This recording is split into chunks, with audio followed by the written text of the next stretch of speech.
하나님의 말씀은 신약 성경 사도행전 27장 24절 말씀입니다. 사도행전 27장 24절 말씀. 우리 다 찾으셨으면 천천히 함께 합독합니다. 바울아, 두려워하지 말라. 네가 가이사 앞에 서야 하겠고 또 하나님께서 너와 함께 항해하는 자를 다 네게 주셨다 하였으니 아멘. 오늘 말씀은 제목은 신앙의 7 이정표라 그랬습니다. 이정표는 뭐 다른 거 아닙니다. 우리가 어딘가를 갈 때 늘 내가 제대로 가고 있는지 그 길 안내 표지판을 잘 봐야 될 거 아닙니까? 지금은 우리나라에서 운전을 하고 가면 예를 들어 제가 부산 간다 그러면 고속도로가 있어서 고속도로로 그냥 쭉 따라가면 되는데 저는 옛날 운전할 때 고속도로 별로 안 다녔거든요.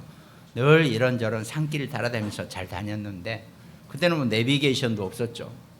지도 펼쳐보고 일부러 제가 여기서 가장 빠른 길이 어딘가 해가면서 이제 다녔단 말이죠. 그럼 다닐 때 늘 이정표를 제대로 보고 가야 되거든요. 우리도 마찬가지입니다. 여러분과 제가 우리가 신앙생활을 할 때 온전하게 이정표를 잘 살펴보고 가야 되는데 그 이정표를 어디 다른 데서 찾을 수가 없잖아요. 그래서 성경의 말씀 속에서 우리가 그 이정표를 찾아보자는 겁니다. 근데 우선 그 말씀 전에 오늘 본문 말씀을 다시 한번 제가 해석을 해드릴게요. 바울아, 두려워하지 말라 그랬습니다.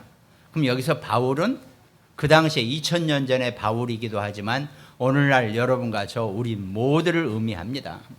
그러니까 김집사야, 박집사야, 최장로야 이렇게 하나님 지금 말씀하고 계시는 것을 우리가 하나님의 말씀은요 모든 말씀이 나를 향한 말씀이기 때문에 내가 그걸 내게 주시는 말씀으로 붙잡아야 되거든요. 그러면 누구야? 두려워하지 말라. 지금 이랬단 말이죠. 그럼 내가 두려워할 일이 생겼다는 거예요. 지금 이 장면은 뭡니까? 바울이 죄수로 잡혀가는 입장에서 그 배가 지금 풍랑을 만난 거예요.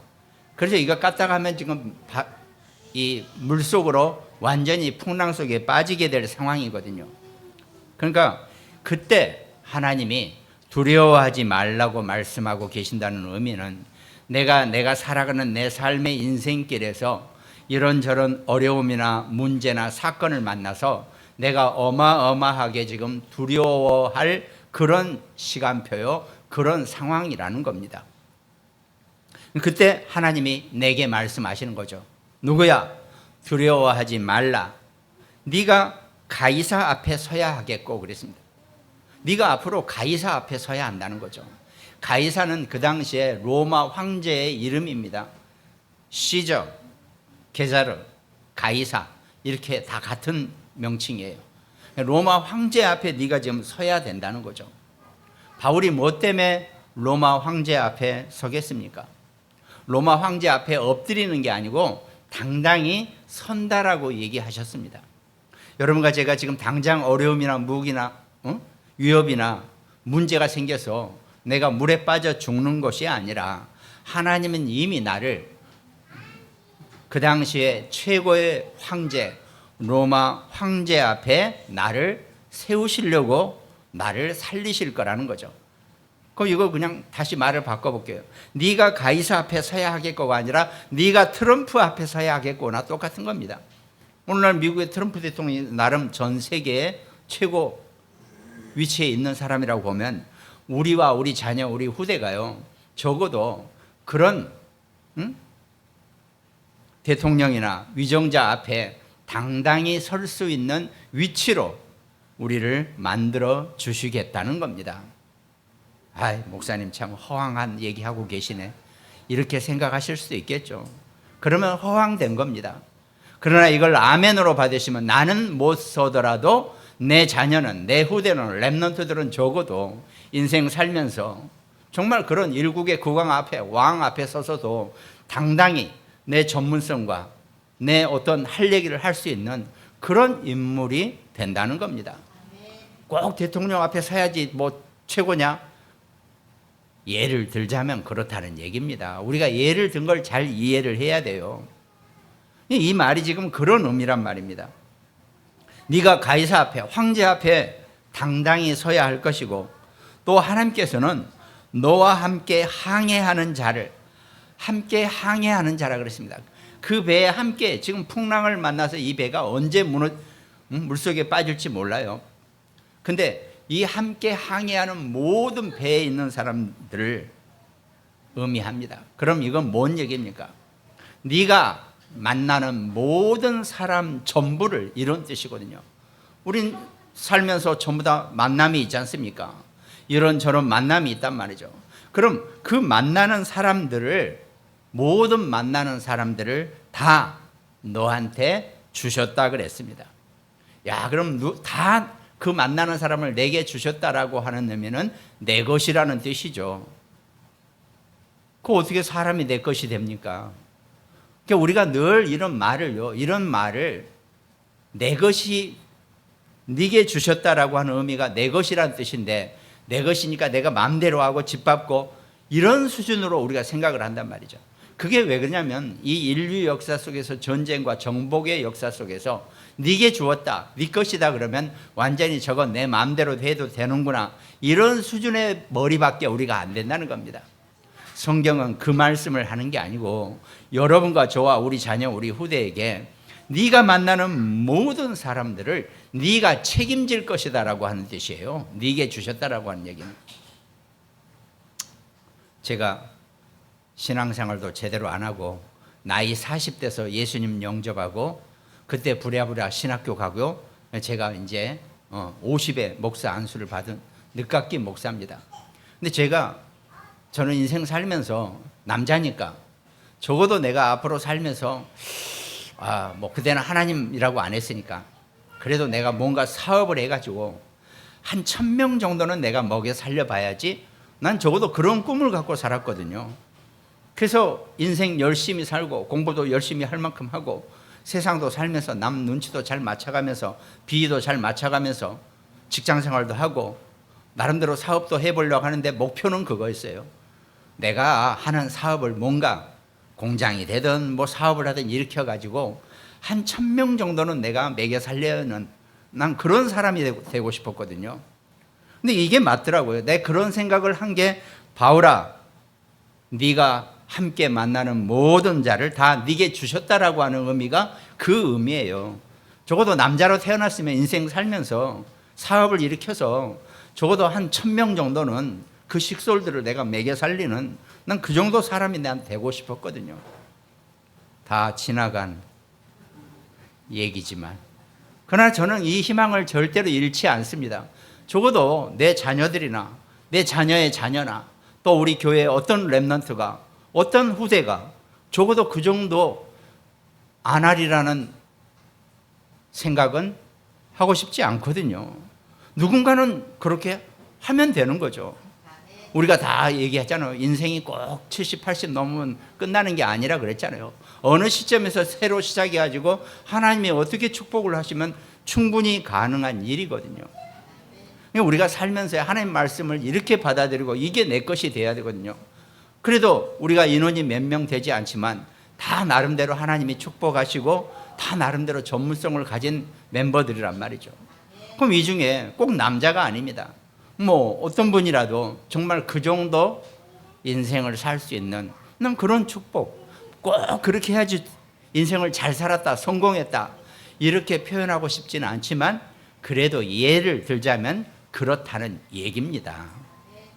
우리가 말씀을 이렇게 받아들이고 내 뜻과 내 꿈을 이렇게 좀 넓혀야 되거든요.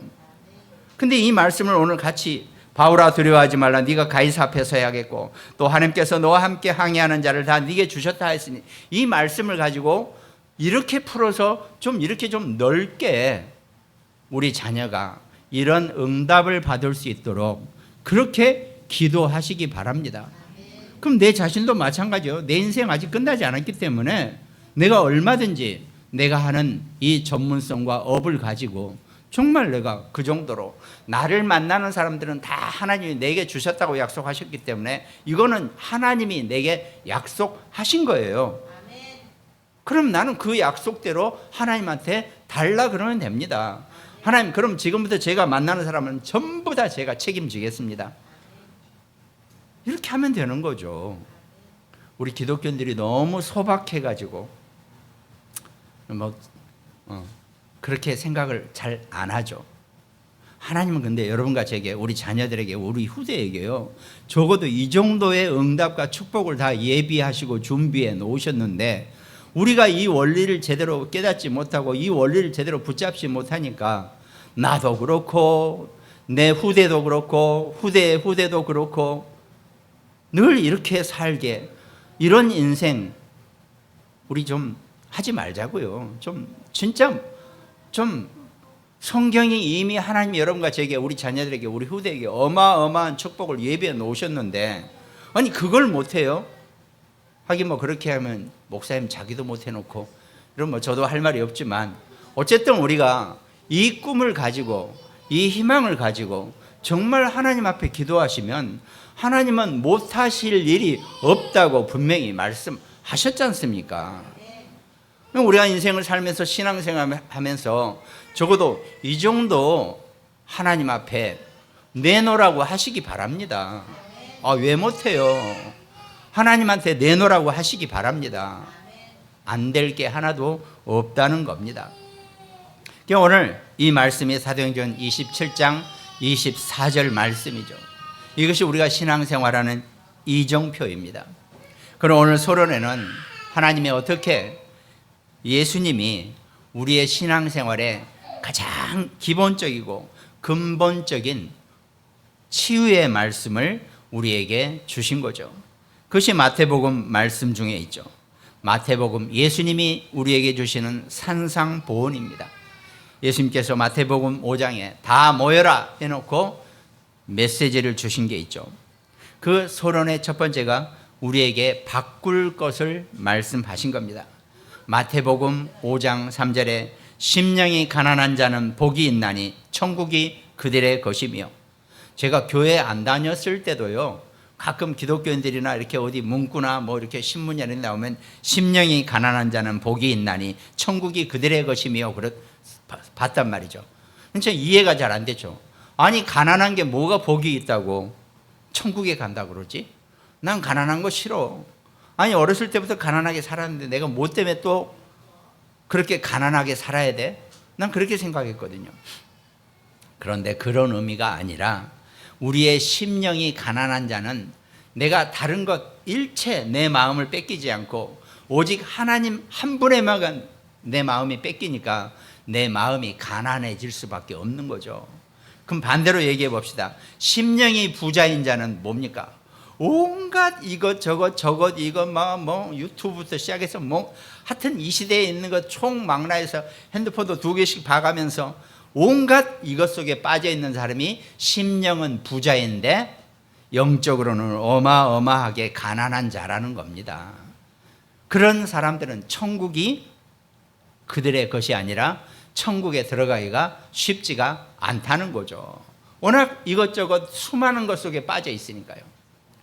그러지 말고 오직 하나님 한 분에게만 빠져보라는 거죠.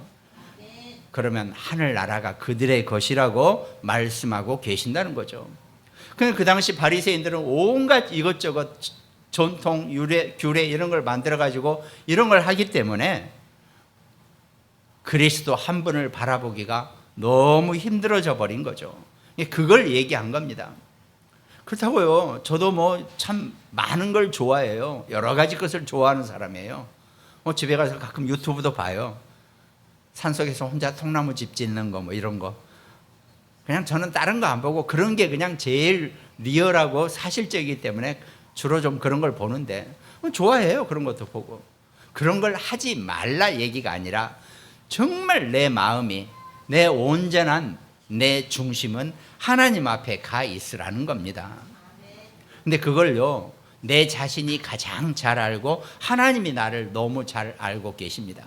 여러분과 저는 우리는 이미 태초 이전에, 창세 전에 여러분과 저는 하나님의 백성이, 하나님의 자녀가 되기로 찜해 놓은 사람들이에요. 그 때문에 인생의 어느 시점에 저만 하더라도 40년을 하나님 모르고 살다가 나이 40대에서 예수 그리스도를 영접하고 그때부터 하나님의 자녀가 된 거란 말이죠. 근데 이거는 벌써 창세 전에 태초에 그리스도 안에서 저는 이미 하나님의 자녀로 이미 찍어놓은 그런 사람이라는 겁니다. 그러니까 그 원리를 우리가 알아야 돼요. 그렇기 때문에 우리는 절대로 다른 데로 도망 못 가요. 우리는 하나님의 자녀로 이미 못이 박힌 사람들이기 때문에 인생의 시간표가 되면 하나님의 자녀가 되어져야 하는 것이 너무 당연한 일입니다. 저 같은 경우는 나이 40에 하나님 자녀가 됐단 말이죠. 그럼 또 인생이 좀 빠른 사람도 있고 좀 늦은 사람도 있을 수 있단 말이죠. 그러면 하나님의 자녀로 이미 택해진 사람은요, 절대로 도망가지 못하고 또 도망가려고 발버둥 치면 발버둥 칠수록 고생만 더 하게 되어 있습니다. 그러니까요, 한번 하나님의 자녀로 선택되어졌다면 그냥 속 편하게 하나님의 백성으로 그냥 포기하시기 바랍니다. 하나님 절대로 여러분과 저를 험난하게나 힘들게나 어렵게 우리를 안 만드시기 때문에 다 우리를 온전하게 이끌어 가시게 준비되어 있다는 겁니다. 그 원리를 알고 한번 하나님의 자녀로 택정된 자는 절대 속지 마시고 끝까지 하나님 자녀의 삶을 사시기 바랍니다.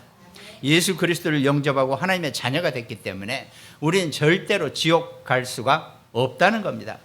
우리는 영원한 천국의 삶을 사는 그런 축복자가 된다는 겁니다. 그래서 심령이 가난한 자는 복이 있나니 천국이 그들의 것이며 그랬습니다. 심령이 가난하다는 얘기는 오직 하나님 한 분만 바라보는, 그래 내 마음속에는 세상은 억만가지가 있지만 내 마음은 숫자는 1이다. 그 일은 오직 하나님이시다. 이렇게 한 사람이 천국이 그들의 것이라고 말씀하고 계신다는 겁니다. 그래서 또 예수님이 마태복음 5장 17절에 내가 율법이나 선지자를 폐하러 온 줄로 생각하지 말라. 폐하러 온 것이 아니요 완전하게 하려 함이라 그랬습니다. 예수님이 구약의 모든 율법을 완전하게 하시려고 이 땅에 오셨다는 것입니다. 그걸 바꾸라는 겁니다. 그러면서 우리에게 틀리게 하고 있는 것을 올바른 기도로 바꿔주는 것이 여러분과 제가 하고 있는 주기도문입니다. 너는 기도할 때 네 골방에 들어가 문을 닫고 은밀한 중에 계신 네 아버지께 기도하라. 은밀한 중에 보시는 네 아버지께서 갚으시리라 그랬습니다. 또 기도할 때 이방인과 같이 중언부언하지 말라 그랬습니다. 그들은 말을 많이 하여야 들으실 줄 생각하느니라. 그러므로 그들을 본받지 말라. 구하기 전에 너희에게 있어야 할 것을 하나님 너희 아버지께서 아시느니라 그랬습니다. 여러분과 제가 기도하기 전에 이미 하나님은 내가 무엇이 필요한지 이미 알고 계신다는 겁니다. 그러니까 틀린 기도를 하지 말고 올바른 기도를 하라는 겁니다. 그러면서 마태복음 6장 33절 뒷부분에 그런즉 너희는 먼저 그의 나라와 그의 의를 구하라. 그러면 이 모든 것을 너희에게 더하시리라 그랬습니다. 아까 말씀드렸죠. 여러분과 저는 이미 하나님의 자녀로 태초 이전에 택정받은 사람들이기 때문에 우리의 심령, 우리가 먼저 해야 될 것이 그의 나라와 그의 의를 구하면 나머지 내가 필요한 것, 육신적인 것, 모든 것은 전부 다 하나님께서 채워주신다고 약속하고 계신다는 겁니다. 기독교인들이 이 원리의 삶을 제대로 안 살아봤기 때문에 늘 문제가 온다는 겁니다. 절대로 흔들리지 않고 정말 하나님 한 분을 보고 살아가는 그런 귀한 인생 되시기 바랍니다. 그렇다고 제가 여러분들한테 24시간 하나님 외치고 살라고 안 하잖아요. 언제 일하고 언제 사업하고 언제 돈 법니까? 필요할 때 내가 하루에 3번 정해진 시간 속에서 아침, 점심, 저녁 때 하나님 이름 한 번만 불러도 하나님이 정신을 번쩍 차리실 것입니다. 하나님은 불꽃 같은 눈동자로 여러분과 저와 우리 자녀를 다 쳐다보고 계시는데 하나님도 어쩔 때는 가끔 한 번은 우리를 잘 못 볼 경우도 있을 거라고 생각하지만 이건 틀린 얘기입니다. 24시간 영원히 여러분과 저를 어떻게 쳐다보고 계시고 끝까지 함께하고 계신다는 것을 잊지 마시라는 겁니다. 그게 우리가 신앙생활하면서 절대 놓치지 말아야 할 겁니다. 그러면서 우리가 버릴 것이 있다 그랬죠. 예수님은 우리가 꼭 쥐고 버릴 것을 제대로 못 버리고 산다는 겁니다. 마태복음 7장 1절 보니까 비판을 받지 아니하려거든 비판하지 말라. 너희가 비판하는 그 비판으로 너희가 비판을 받을 것이요 너희가 헤아리는 그 헤아림으로 너희가 헤아림을 받을 것이니라 그랬습니다. 우리가요 무엇이든지 비판하고, 그런데 인간은 살면서 비판하는 이 체질이 나도 모르게 들어와 있는 거예요. 자, 창세기 3장에 아담과 하와가 처음에 아담이 혼자 있는 것을 보기 좋지 않다고 하나님이 아담의 갈비뼈를 빼가지고 하와를, 여자를 만들어 줬단 말이죠. 그랬더니 아담이 하와를 보면서 이는 내 뼈 중에 뼈요 살 중에 살이라 그러면서 아주 극찬을 하고 아주 기뻐했죠. 그런데 뭡니까? 창세기 3장에 사단에게 속아서 그 하나님이 먹지 말라는 그 선악과를 먹고 나서는 하나님이 찾아와서 아담아 네가 왜 이걸 먹었냐라고 물어보니까 아니 하나님이 내게 주신 저 여자 때문에 내가 그런 거 아닙니까? 이렇게 돌변하는 게 인간이기 이전에 남자들이에요. 남자 너무 믿지 마세요. 하여튼 인간은 그렇다는 겁니다. 아니 그렇게 좋아해 놓고는 딱 문제가 생기니까 어떻습니까? 인간은 확 돌변해서 어떻게 합니까? 하나님이 내게 주신 저 여자 때문에 내가 뱀에게 속아서 저거 먹었다고 이런 식으로 얘기한단 말이죠. 하나님은 우리 인간을 너무 잘 알고 계시기 때문에 우리가 바꿔야 될 것, 또 틀린 것, 또 버려야 될 것을 우리가 너무 붙잡고 사는 것을 아시기 때문에 예수님께서 이 땅에 오셔서 말씀으로 우리를 치유하고 계신다는 겁니다. 그러면서 마태복음 7장 13절 좁은 문으로 들어가라. 멸망으로 인도하는 문은 크고 그 길이 넓어 그리로 들어가는 자가 많지 않고 그랬습니다. 이 의미는 당연히 넓은 길을 들어가면 좋죠. 넓은 문으로.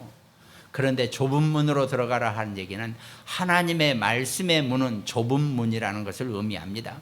세상 사람들은 다 그냥 자기들 좋아하는 문만 들어가기 때문에 그 길은 넓어졌겠죠. 그러나 하나님의 말씀으로 들어가는 문은 좁은 문이기 때문에 그 말씀의 좁은 문으로 들어가라고 말씀하시는 겁니다. 생명으로 인도하는 문은 좁고 길이 협착하여 찾는 자가 적음이라 그랬습니다. 우리가 정말 예수님이 산상보훈에서 우리에게 말씀 주신 그 말씀을 정말 우리 삶의 신앙생활에 근본이 치유되는 귀한 말씀으로 붙잡으시기 바랍니다. 그럼 본론에서 오늘 말씀 제목이 일곱 이정표라고 그랬죠. 우리 성경 말씀에서 우리가 가야 될 그 이정표, 표지판이 무엇이냐? 첫 번째가 가이사라 빌립보에서의 축복입니다. 예수님께서 가이사라 빌립보 지역에 오셔서 제자들에게 물어 이르시되 사람들이 인자를 누구라 하더냐라고 사람들이 나를 누구라 하더냐 이렇게 물어본단 말이죠. 대부분 사람들이 세례 요한이라 엘리야나 선지자나 에레미야나 이렇게 엉뚱한 얘기를 합니다. 그때 예수님이 제자들에게 물어보죠. 너희는 나를 누구라 하느냐? 시몬 베드로가 대답합니다. 주는 그리스도시요 살아계신 하나님의 아들이십니다 그랬습니다. 세상에는 기독교인도 많지만 전부 다 무리로 떼지어 다니는 신앙생활을 하고 있다는 겁니다. 그 무리신앙과 세상 신앙 속에 빠지지 말고 오직 그리스도의 신앙생활을 하시기를 하나님이 원하고 계신다는 겁니다. 그것이 마태복음 16장 가이사라 빌립보에서의 축복입니다. 여러분과 제가요 이정표를 갈 때 우리의 신앙생활 할 때 오직 그리스도의 이정표를 따라가시기 바랍니다. 에레미야나 세례 요한이나 엘리야나 선지자나 다 틀린 데는 아닙니다. 그러나 우리는 정확한 방향으로 나아가야 한다는 것을 예수님이 지금 말씀하고 계신다는 겁니다. 그러니까 베드로가 주는 그리스도시요 살아계신 하나님의 아들이시니다 하는 이런 고백을 했을 때 우리에게 권세와 축복을 주신 것입니다. 예수께서 대답하여 이르시되 바요나 시몬아 베드로야 네가 복이 있도다. 이를 내게 알게 하냐는 혈육이 아니요 하늘에 계신 내 아버지시니라 그랬습니다. 여러분과 제가 지금 이 자리에 앉아 있는 것은 하늘에 계신 아버지께서 이 자리로 인도하셨기 때문에 지금 앉아 있을 수 있는 겁니다. 하나님이 원하지 않는 자는 절대로 이 자리에 앉아 있을 수가 없습니다. 그리고 하나님이 원하는 자는 무슨 일이 있더라도 이 자리에 오게 하나님이 만들어 주신다는 것을 우리가 분명히 알아야 한다는 겁니다. 그러면서 마태복음 16장 18절에 또 내가 네게 이르노니 너는 베드로라 내가 이 반석 위에 내 교회를 세우리니 음부의 권세가 이기지 못하리라 그랬습니다. 흑암이 창세기 3장 사건 이후로 하나님을 떠난 모든 인간을 공격하고 있습니다. 창세기 3장에 그 에덴 동산의 상처로 말미암아 인간은 완전히 하나님을 모르는 그런 상처를 가지고 살게 된다는 겁니다. 우리가 거기서 더 이상 빠지지 않고, 그러니까 하나님을 모르니까 인간은 늘 사단에게, 흑암에게 속을 수밖에 없다는 겁니다. 하나님을 아는 자는 절대로 사단에게 속지 않습니다. 그러나 하나님을 모르는 자는 사단에게, 흑암에게 속게 되어 있다는 겁니다. 거기에 더 이상 속지 않게 만들어 주시겠다는 겁니다. 그러면서 마태복음 16장 19절에 내가 천국 열쇠를 네게 준다 그랬습니다. 천국 열쇠는 마치 저기 호텔에 가면 호텔 매니저는 이 키가 하나 있는데요, 얘는 마스터 키라 그래가지고 호텔에 있는 어떤 방 문이든지 다 열 수 있는 그런 키가 마스터 키라고 하더라고요. 저도 본 적은 없는데 요즘은 디지털 키지만 더 쉽겠죠. 옛날에는 다 깎아서 만든 키지만 어쨌든 모든 문에 맞는 키를 매니저만 가지고 있단 말이죠. 그런 키처럼 하나님이 여러분 가족에게 천국 열쇠를 주신다 그랬죠. 내가 땅에서 무엇이든지 열면 하늘에서도 열어주시게 할 것이고, 내가 땅에서 무엇이든지 닫으면 하늘에서도 닫아주게 하신다는 겁니다. 적어도 여러분과 저는 구원받은 하나님의 자녀 백성들은 이 천국 열쇠의 축복을 우리는 가지고 있는 그런 축복자들입니다. 이것이 가이사랴 빌립보에서 축복입니다. 그러니까 여러분 인생 헷갈리고 혼동하고 힘이 들 때는요, 주는 그리스도시요 살아계신 하나님의 아들이시니다 하는 이 이정표의 고백을 하시기 바랍니다. 이것이 가이사랴 빌립보에서의 첫 번째 이정표입니다. 그리고 두 번째는 갈보리산과 감람산 마가다락방의 이정표입니다. 갈보리산에서 예수님이 십자가에서 못 박혀 죽으시면서 다 이루었다, 다 끝냈다, It's finished, 다 끝냈다라고 말씀하셨습니다. 예수님이 십자가에서 다 끝냈다라고 하신 얘기는 더 이상 사단이, 흑암이 여러분과 저와 우리 자녀, 우리 후대를 공격하지 못한다라는 것을 말씀하고 계신다는 겁니다. 십자가에서 여러분과 저의 모든 원죄 문제를 다 이루었고 다 끝내신 그 그리스도를 놓치지 마시기 바랍니다. 그러니까 어떤 문제나 사건 앞에서도 예수님이 다 끝냈다라고 하는 것이 나의 두 번째 이정표가 되어져야 한다는 겁니다. 그러면서 예수님이 사흘 만에 부활하셔서 제자들을 감람산에 모이게 했죠. 사도행전 1장 3절 그가 고난받으신 후에 또한 그들에게 확실한 많은 증거로 친히 살아계심을 나타내서 40일 동안 그들에게 보이시며 하나님 나라의 일을 말씀하셨다 그랬습니다. 여러분과 제가 살아가면서 내가 세 번째 이정표는 하나님 나라의 일입니다. 내가 어디에 있더라도 그곳이 하나님이 친히 통치하는 것이고 하나님 나라의 일을 이루는 곳이라는 것을 절대로 잊지 마시기 바랍니다. 그것이 나의 세 번째 이정표가 되어진다는 겁니다. 그러면서 사도행전 2장 1절 오순절 날이 이미 이르매 그들이 다 같이 한 곳에 모여 있다가 그들이 다 같이 성령의 충만함을 받았다 그랬죠. 우리의 네 번째 이정표가 마가다락방에서 성령 충만의 능력입니다. 우리는 살아가면서 이 마가다락방의 성령 충만의 능력이 늘 내게 힘이 되어지고 늘 내 축복이 되기를 주님의 이름으로 축원드리겠습니다. 그러면서 본론의 세 번째는 사도행전의 안디옥과 로마 복음화의 언약이 있습니다. 오늘 사도행전 11장 26절 우리 김영수 장로님이 아까 기도하실 때 우리가 안디옥 교회와 같은 응답을 받자 그랬죠. 초대교회 사람들이 전부 다 쫓김을 당하고 죽을 위기에 당했을 때 다 도망가고 흩어졌다 그랬죠. 그래서 다시 모인 것이 안디옥에 모였다 그랬습니다. 그것이 소아시아, 수리아, 안디옥 그 지역인데 거기 와서 다시 모든 사람들에게 그리스도인이라고 일컬음을 받을 만큼 하나님 앞에 응답을 받고 축복을 누렸다는 겁니다. 그것이 우리의 다섯 번째 우리의 이정표입니다. 우리가 문제가 생기고 어려움이 생기고 환란이 생겼을 때 안디옥 이정표를 바라보시기 바랍니다. 하나님 반드시 우리를 온전한 것으로 인도하시게 되어 있습니다. 그러면서 사도행전 16장 10절 바울이 그 환상을 보았을 때 우리가 곧 마게도냐로 떠나기를 힘쓰니 이는 하나님이 저 사람들에게 복음을 전하라고 우리를 부르신 줄로 인정함이로라 그랬습니다. 여러분과 제가 신앙생활하면서 이 여섯 번째 마게도냐 이정표를 보시기 바랍니다. 길이 막혔어요.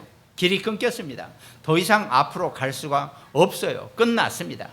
그때 하나님은 절대로 여러분과 저를 끝나게 하지 아니하시고 우리에게 전환점을 주신다는 겁니다. 인생의 전환점을 주십니다. 우리가요 못 봐서 그렇지 하나님은 여러분과 저에게 꼭 인생의 전환점을 두세요. 내가 이렇게 힘들고 어렵게 인생을 살 이유가 어디 있나라고 고민하셔도 반드시 하나님은 여러분과 제게 그 인생의 전환점을 주신다는 겁니다. 그것이 바울이 마게도냐로 들어가는 전환점이 된 것입니다. 그러니까 우리가 살면서 이 이정표가 여섯 번째 이정표가 마게도냐 이정표라는 겁니다. 전부 다 성경 말씀이기 때문에 그래 내가 정말 길이 막혔을 때는 놓치지 마시고 새로운 이정표, 전환점의 이정표, 마게도냐 이정표를 보시기 바랍니다. 그러면서 우리의 일곱 번째 신앙인의 일곱 번째 복음 이정표가 로마 복음화입니다. 로마 복음화는 곧 세계 복음화를 의미합니다. 세계 복음화는 다른 게 아닙니다. 온 흑암이 온 세상을 힘들게 하고 우리 후대를 완전히 망치게 하는 것을 막는 것이 세계 복음화입니다. 내가 뭘 엄청나게 잘해서 뭘 어떻게 하는 게 아니고 이 흑암이 땅 끝까지 창궐하게 하지 않게 막는 것, 그 영적인 싸움을 하는 것이 세계 복음화의 언약입니다. 그 당시에는 바울은 로마가 그 당시 사람들은 로마가 땅 끝으로 알았기 세계 끝이라고 봤기 때문에 로마를 복음화하면 세계 복음화가 될 줄로 언약으로 붙잡았다는 겁니다. 사도행전 19장 21절 이 일이 있은 후에 바울이 마게도냐 아가야를 거쳐 예루살렘에 가기로 결정하여 이르되 내가 거기 갔다가 후에 로마도 보아야 하리라 이렇게 언약을 붙잡았습니다. 여러분 신앙생활 하시면서요 소박하게 생각하지 마시고 진짜 큰 꿈을 가지고 희망을 가지고 하나님께 소원하시기 바랍니다. 하나님께 소망하시기 바랍니다. 하나님께 기도하실 때 하나님 반드시 그 꿈을 이루어 주실 것입니다. 우리가 하나님 앞에 원하지 않았기 때문에 기도하지 않았기 때문에 소망하지 않았기 때문에 우리가 늘 이것밖에 못 받는다고 생각하면 너무 억울한 일입니다. 아무것도 준비 안 돼 있을 것 같죠? 아닙니다. 하나님 앞에 소원하시기 바랍니다. 기도하시기 바랍니다. 나와 내 후대를 통해서 정말 땅끝까지 세계 복음할 수 있는 오늘 본문 말씀처럼 네가 가이사 앞에 서야 하겠고 그냥 재밌게 얘기하는 겁니다. 네가 트럼프 앞에 서야 트럼프 같은 그런 대통령들 앞에 서서도 당당하게 내가 할 얘기를 하고 전할 것을 전하는 그런 축복자로 여러분과 저와 우리 자녀, 우리 후대가 살아가야 한다는 겁니다. 이것이 신앙생활의 7가지 이정표라고 우리가 말씀으로 볼 수 있죠. 결론, 하나님은 여러분과 제게 우리가 봐야 될 하나님이 가장 큰 뜻이 있습니다. 하나님 여러분과 제게 많은 말씀 중에서 용서와 치유를 말씀하고 계신다는 겁니다. 우리가 남을 용서할 수 있다는 것은 그만큼 내가 여유가 있다는 것이고 내가 치유받았다는 겁니다. 내가 치유가 되지 않으면 남을 용서할 수가 없다는 겁니다. 그래서 마태복음 5장 24절에 예물을 제단 앞에 두고 먼저 가서 형제와 화목하고 그 후에 와서 예물을 드리라 그랬습니다. 하나님 앞에 나올 때도요, 내가 모든 것을 다 용서하고 치유받고 하나님 앞에 나와서 예배 드릴 때 내가 온전하게 하나님 내게 주시는 응답과 힘과 축복을 누리게 된다는 겁니다. 그래서 마태복음 7장 3절에 어찌하여 형제의 눈 속에 있는 티는 보고 네 눈 속에 있는 들보는 깨닫지 못하느냐, 이렇게 예수님이 말씀하신 거죠. 내가 여유가 생기면요, 나를 만나는 모든 사람들의 어떤 상황 속에서도 내가 수용이 되어지고 관용이 되어지고 용서가 되어지고 또 그걸 초월할 수 있는 그런 축복자가 된다는 겁니다. 그 힘을 가지고 사는 것이 하나님이 여러분과 제게 주신 가장 큰 뜻 중에 하나입니다. 또 하나는 누가복음 15장 4절에 너희 중에 어떤 사람이 양 100마리가 있는데 그 중에 하나를 잃으면 99마리를 들에 두고 그 잃은 것을 찾아내기까지 찾아다니지 아니하겠느냐, 이렇게 말씀하셨습니다. 목자가 양 한 마리도 절대로 잃어버리지 않습니다. 그럼 이해가 되죠. 양이 얼마나 재산인데, 그렇지, 재산 하나라도 잃어버리지 말아야지, 이렇게 생각하죠. 그러면 약간 틀린 해석입니다. 목자는 양 한 마리도 잃어버리지 않습니다. 그럼 조금 알기 쉽게 얘기하죠. 목사는 자기 성도를 한 명도 잃어버리지 않으려고 하는 사람이 목사입니다.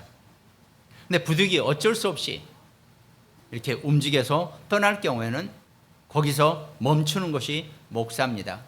그러나 자기 소속으로 되어 있는 사람은, 목사는 끝까지 책임지고 끝까지 함께 하는 것이 목사의 윤리입니다. 목회자의 윤리.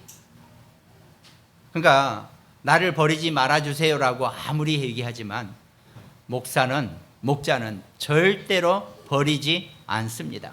끝까지 함께 합니다. 그러나 이 소속이나 이게 바뀌었을 경우는 그건 어쩔 수가 없는 겁니다. 그 차이가 있는 거예요.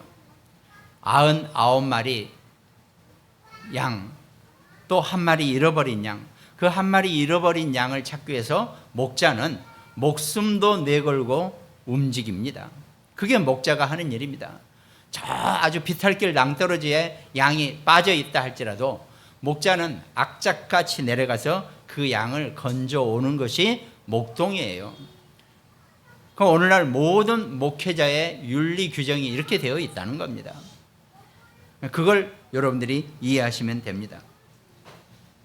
그러면서 결론의 세 번째, 하나님이 여러분과 제게 원하고 계시는 뜻은 복음을 전파하는 겁니다. 마태복음 4장 19절 말씀하시되 나를 따라오라 내가 너희를 사람을 낚는 어부가 되게 하리라 그랬습니다. 인생 사시면서 사람을 낚는 어부라 그러니까 또 그럼 낚아서 뭘 내 것 만들고 먹고, 이게 아닙니다. 사람을 낚는다는 얘기는 우리는 그 사람을 내가 만나는 순간 그 사람 끝까지 책임져 주고 도와줄 수 있는 것, 이게 사람을 낚는 어부라는 겁니다. 우리가 신앙생활하면서 좀 폭이 넓게, 정말 좀 크게 보면서 신앙생활을 할 수 있는 그런 축복자가 되시기를 주님의 이름으로 축원드리겠습니다. 마태복음 24장 14절 이 천국 복음이 모든 민족에게 증언되기 위하여 온 세상에 전파되리니 그제야 끝이 오리라 그랬습니다. 세상의 끝은 이 천국 복음이 땅끝까지 증거되는 것입니다. 그래서 사도행전 1장 8절 오직 성령이 너희에게 임하시면 너희가 권능을 받고 예루살렘과 온 유대와 사마리아와 땅끝까지 이르러 내 증인이 되리라 하시니라 그랬습니다. 땅끝까지 증인의 축복을 누리는 증거를 가진 자로 살아가시기를 주님의 이름으로 축원드리겠습니다.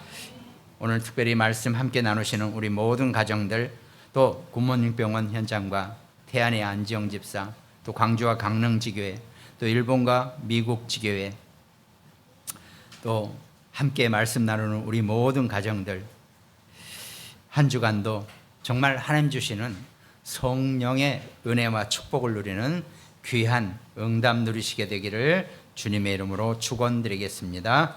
기도하겠습니다. 하나님 감사를 드립니다.